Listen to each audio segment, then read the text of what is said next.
Hi, welcome back to Interviews with Alexia. My name is Alexia, and today we are going to interview our youth pastor's wife, Alicia Mattiuzzo. Wait, is it Mattiuzzo or Mattiuzzo? Mattiuzzo, you had it right. Okay, great. Yeah. So, can you please so let me give everyone a backstory. So basically, you have a testimony, you know what I mean, that's different from most people. Can you please just give us like a short summary of your testimony and why you're here and how God has just truly blessed you? I grew up in a Christian household. I was saved when I was 5 years old, and then for 4 weeks in a row because I wasn't for sure. So I continued. And then after the fourth week, they told me, it's okay, you're saved, you're good to go. And so I continued my relationship with God. And once I got to middle school, I distinctly remember being in a service, and they were talking about how you have to give things up to be closer to God. And I remember thinking, like, I like my life. I like how things are going. And that led to a couple years of not being away from church, but being away from God.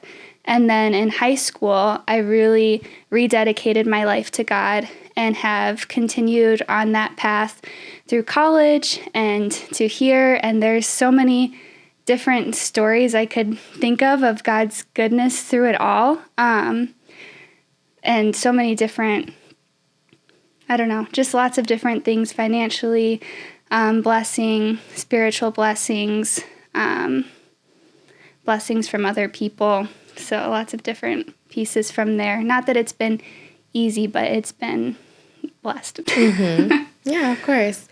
Alrighty, next question. So I know that in the beginning, because I know Pastor Kyle interviewed you before on your whole miscarriage situation. So if you guys haven't seen that, please go and check that out. But with you, what was your first reaction when you figured out that you were pregnant? What was your just first reaction as soon as you figured out? With this current pregnancy? Yes. So I was not looking forward to taking a pregnancy test because there were so many negative pregnancy tests that I was like, and I didn't think I was pregnant because we had done some more intensive fertility treatments and we had stepped back from that. And so the first one I took and I saw it was positive and I was like, that doesn't seem right. So I actually took a second pregnancy test right afterwards, and it was like I couldn't even believe it. So it was exciting, and then at the same time it was extremely nerve-wracking because it was actually the week before Christmas. And so I had to go in to get my blood work checked and everything, which with the last baby, my blood work was checked, and that's how they had found out that we were miscarrying. And so with this time, it was the week of like coming up to Christmas and Christmas Eve. So a lot of labs were closed or they were delaying whenever they were going to have results. And so during that whole week, there was a lot of anxiety. And so I had to really lean on scripture and Rob and my family who just all were there at that time because it was Christmas time. So it was a blessing that all of my family was there to support me during that time when it was so much anxiety, but so much excitement. So it was those two pieces together. Mm-hmm. Yeah, that's amazing. Alrighty, next question. What did the whole process teach you? You know what I mean? Through the nerve-wracking, through the excitement, through the sadness, through the anger, you know what I mean? What did that whole experience teach you? Yeah, I think when I think of the whole experience, I think of all of the fertility treatments, the trying to get pregnant, the, getting pregnant, the miscarriage, getting pregnant again. And I think the biggest thing it taught me is just reliance on God through it all. And there were definitely a lot of lies that I had to combat too, like, God withholding good things, and we know that he doesn't withhold good things. And so there were a lot of scriptures that I had to go back to remind myself and my spirit that, this isn't God withholding. That's a lie. God doesn't do that. He's a good father. He has his perfect timing. And so it was a lot of waiting, which I am not good at, and I like to plan. And this was I could not plan for things. in it. So there was a lot of reliance on God and all of that. So that has been something that, looking back now, it's like, wow, I've grown a lot. Yeah, that's amazing. Okay.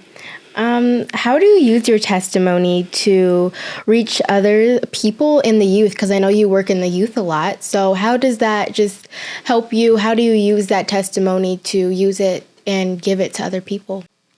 Yeah, so we did share in a podcast about our miscarriage, but I think just obviously not a majority of youth aren't going through pregnancy and miscarriage, but there's a lot of pieces to that, like when lies are coming, how do we do that? Last year I did a series, like a mental health series, and that was extremely helpful, not only for the youth, but for me going into, that was like weeks before we found out we were pregnant and miscarried. So it was crazy how God was leading me to provide, those resources from scripture on mental health for the youth, but it ended up being for me too. Yeah, that's amazing. Okay. So we know that you're from Nebraska, so you're not originally from Michigan. What is the biggest difference you see from Nebraska and Michigan? So one of the things that Pastor Rob and I go back and forth about is that Michigan is in the Midwest, but I'm like, how can you be in the Midwest when you can look south into Canada from Detroit? And so, but he always says it's because of all the settling and everything, which if you need history, you can ask him. But so the biggest thing I think is that it's considered the Midwest, which there are some things that are similar, but the biggest thing is like all of the lakes and like everyone going north in the summer. That was just something crazy, like trying to understand that. In Nebraska, we don't have very many lakes or like Great Lakes are more man-made, so your summers look different. And then I think the spring and fall are longer in Nebraska than they are here. So, but yeah, the thing that always gets me is the Midwest. I'm like, you're looking south into Canada. You're as north in the U.S. as you can get, almost. What is something unique about you that someone may not know, or if someone's just beating you? Like, what is something unique about you? That's a good question. So I guess I grew up with my dad being in the military. Mm-hmm. So I did live a lot of my life in Nebraska, but I also lived in Oklahoma and Florida. And so I feel like I've seen a lot of diversity in people, and most of that has been in the Midwest. So not specifically like East Coast, West Coast, but just in different churches too that I've been to, seeing the diversity in there. So I think that's something unique. Yeah, that's amazing.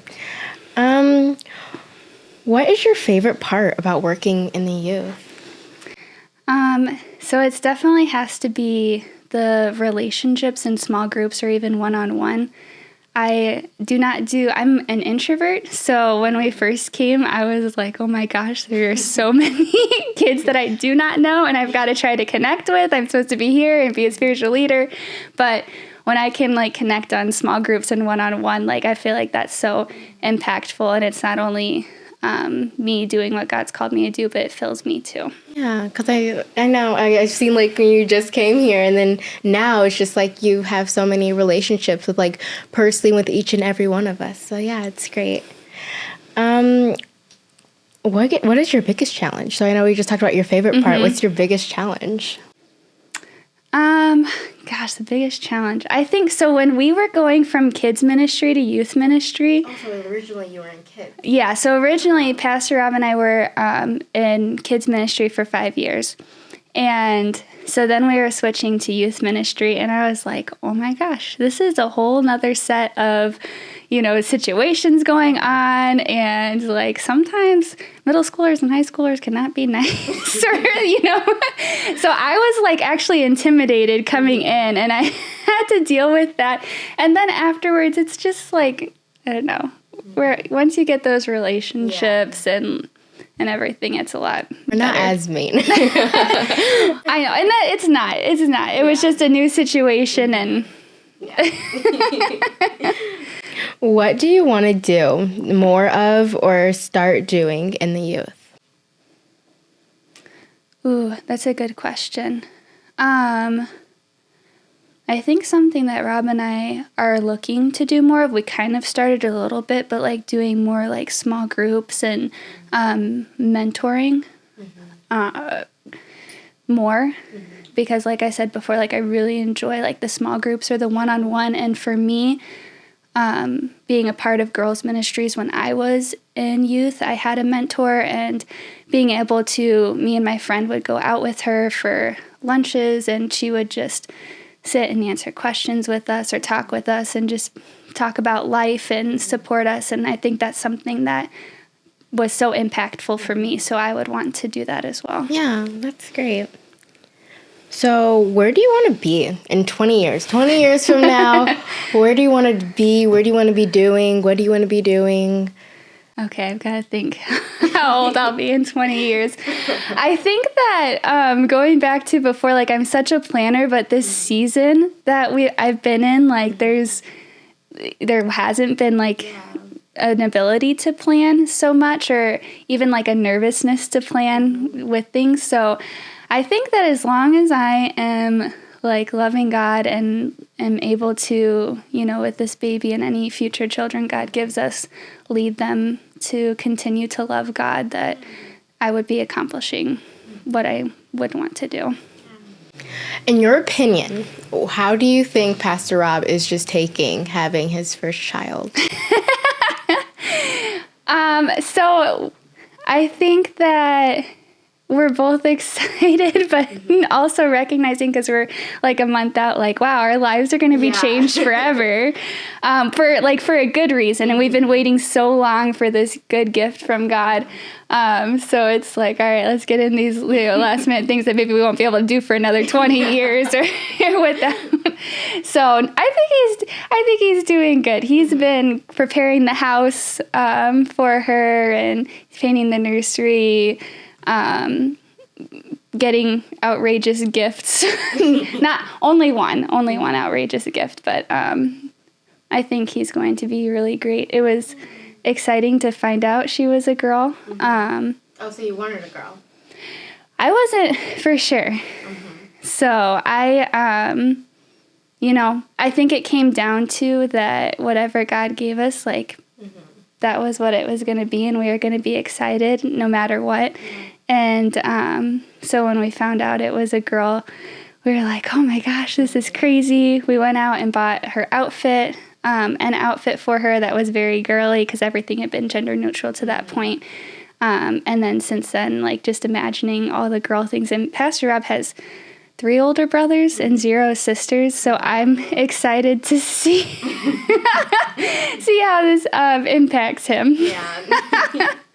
Because, like, I was the first girl, so for me, I'm just like, I think girls lead the path for the guys, but I don't know, then I see some, some guys are the oldest, so I mean, it can go both ways. Yeah, and I'm the oldest girl. I'm firstborn and girl, too, so.